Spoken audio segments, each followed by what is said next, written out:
Juan Lobo എന്ന ഫ്രഞ്ചുകാരി യുദ്ധത്തിന് പോയ ഭർത്താവായ ആൽബർട്ടിന് വേണ്ടി ഉണ്ടാക്കിയതാണ് ഈ റെസിപ്പി.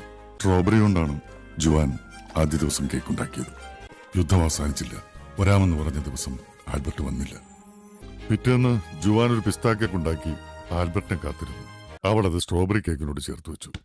ജുവാൻ തന്റെ മുറ്റത്ത് ആദ്യമായി കായ്ച്ച ഓറഞ്ച് മരത്തിൽ നിന്നും പഴുത്ത ഓറഞ്ചുകൾ നോക്കി പറിച്ചെടുത്ത് കേക്കുണ്ടാക്കി കാത്തിരുന്നു.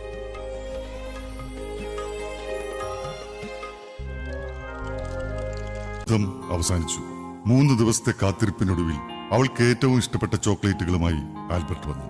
അവൾ അത് അവനു വേണ്ടി കരുതി വെച്ച കേക്കിലേക്ക് ഒരുക്കി ചേർത്തു.